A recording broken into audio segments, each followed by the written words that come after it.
الحمدللہ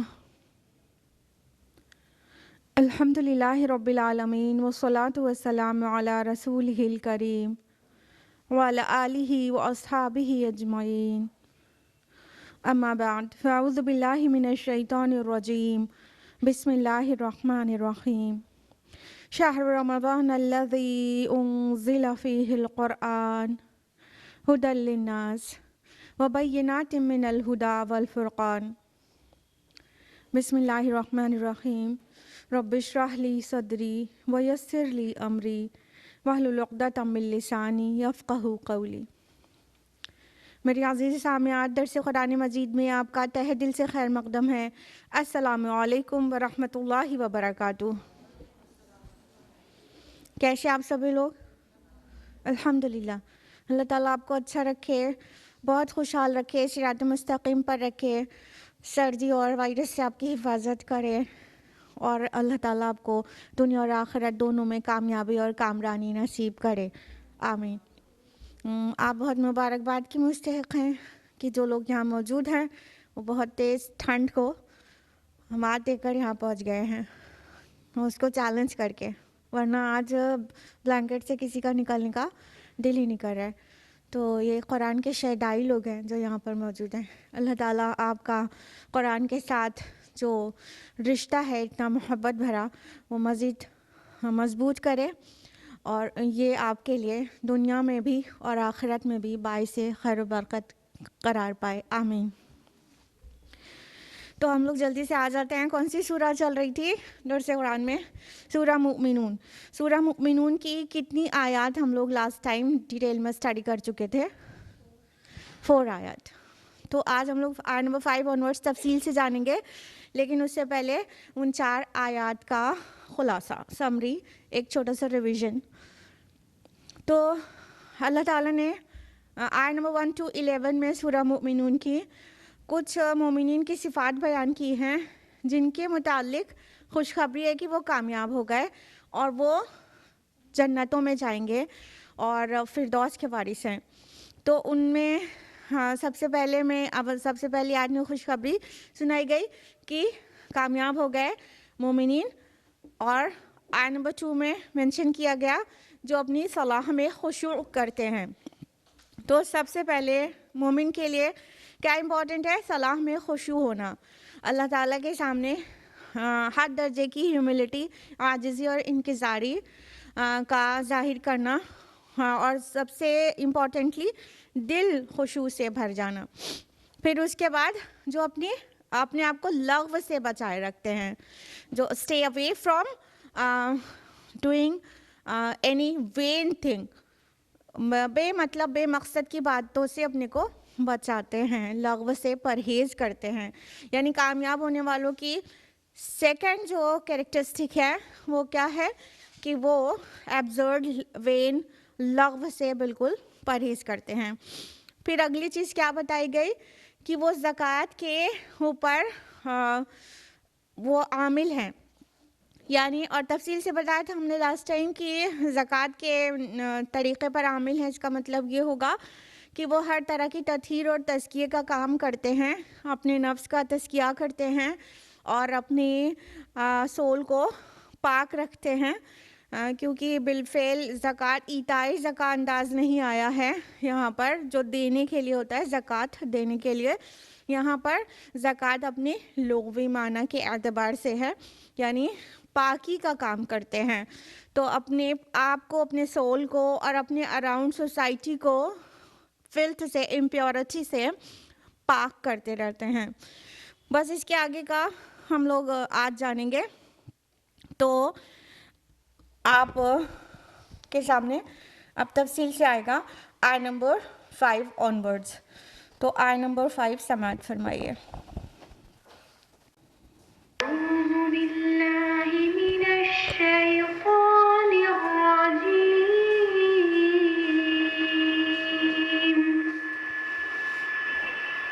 بسم الله الرحمن الرحيم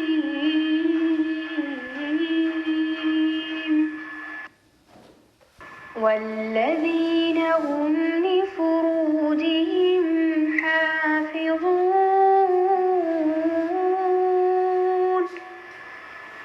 جو اپنی شرمگاہوں کی حفاظت کرنے والے ہیں۔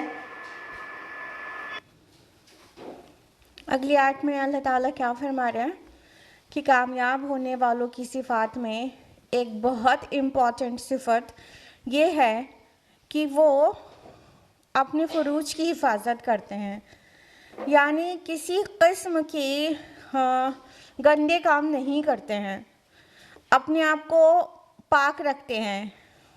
دے گارڈ دے پرائیویٹ پارٹس، یعنی اللہ تعالیٰ نے جو طریقہ جائز قرار دیا ہے اس کے علاوہ کسی اور طریقے سے اس کا استعمال نہیں کرتے ہیں۔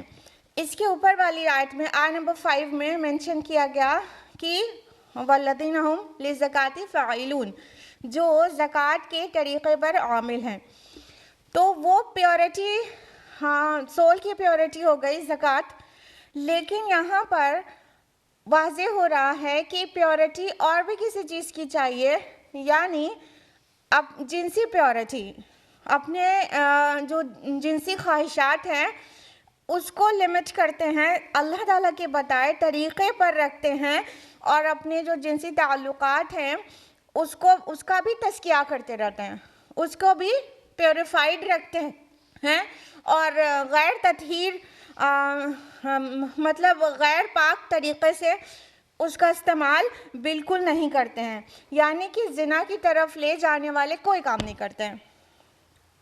امپیورٹی صرف یہ نہیں ہے کہ بالفعل زنا سرزد ہو جائے، بلکہ زنا کی طرف لے جانے والے کوئی کام بھی نہیں کرتے ہیں کہ الٹیمیٹلی زنا سرزد ہو۔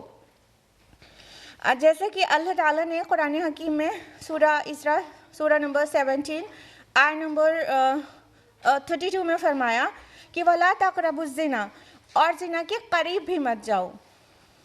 تو یہ نہیں کہا کہ زنا مت کرو، بلکہ زنا کے قریب بھی مت جاؤ۔ جو زنا کے قریب جانے والے کام کرتا ہے تو ان سے بھی مطلب چانسز ہو جاتے ہیں کہ اب وہ زنا ایڈلٹری کمٹ کر سکتا ہے۔ تو اس لیے زنا کے قریب لے جانے والے جتنے کام ہیں، جیسے کہ اپوزٹ جینڈر کے ساتھ فری ہونا، باتیں کرنا، چیٹنگ کرنا، گھومنا پھرنا، شاپنگ کرنا، یا پھر بہت کلوز ہونا، شیک ہینڈ کرنا یا حق کرنا، یہ ساری چیزیں جو ہیں یہ زنا کے وہ راستے ہیں جس طرف انسان تھوڑا سا بھی بڑھے تو انسان زنا تک پہنچ سکتا ہے۔ اس لیے وہ اپنے پرائیویٹ پارٹس کو گارڈ کرتے ہیں اور بالکل زنا کے قریب لے جانے والے کام بھی کمٹ نہیں کرتے ہیں، جس سے وہ پیور رہ پاتے ہیں۔ اور جس سوسائٹی میں پیورٹی ہوتی ہے، جنسی انضباط ہوتا ہے، جینڈر ڈسپلن ہوتا ہے، وہ سوسائٹی اتنی پختہ اور اتنی کامیاب سوسائٹی ہوتی ہے، کیونکہ اس میں کیا ہے، سب سے پہلی بات تو یہ ہو گئی کہ فیملی میں بالکل یعنی فیملی خوشحال ہوتی ہے۔ جب ہسبینڈ اپنی وائف کے لیے، وائف اپنی ہسبینڈ کے لیے ٹرسٹ وردی ہے تو گھر میں کتنی خوشحالی ہوگی۔ جب باہر کوئی ناجائز کام نہیں کیا جائے گا تو اس کا مطلب اپنے اسپاؤس کے ساتھ اس کا لائف پارٹنر بہت لائل ہے، بھروسے مند ہے، ٹرسٹ وردی ہے، تو فیملی کتنی اس کی اسٹرانگ ہوگی۔ فیملی اسٹرانگ ہوگی تو ڈیفینیٹلی وہ سوسائٹی بھی اسٹرانگ ہوگی۔ جو سوسائٹی کا ہر ایک لنک ہوتی ہے، ہر ایک کڑی ہے، فیملیز سے مل کر ہی تو سوسائٹی بنتی ہے، معاشرہ بنتا ہے۔ تو وہ معاشرہ نہایت پاک ہوتا ہے جہاں جینڈر ڈسپلن ہوتا ہے، اور جہاں جینڈر ڈسپلن نہیں ہوتا، کہیں بھی منہ مارتے رہتے ہیں لوگ، وہ سوسائٹی گندی ہوتی ہے اور اس سوسائٹی میں بہت سارے جرائم ہوتے ہیں، جس سے الٹیمیٹلی امن نہیں رہ پاتا۔ امن تبھی آ سکتا ہے جب جرائم سے پاک ہو سوسائٹی، اور سوسائٹی پاک تبھی ہو سکتی ہے جب فیملیز میں پاکی ہو، فیملیز میں لائلٹی ہو اسپاؤس کا ایک دوسرے سے، تو یہ سوسائٹی تبھی وجود میں آ سکتی ہے جب کہ اسلامی جو سارے شریعت ہے اس کو فالو کیا جائے۔ فری سیکس سوسائٹی کبھی بھی پیور سوسائٹی نہیں ہو سکتی ہے،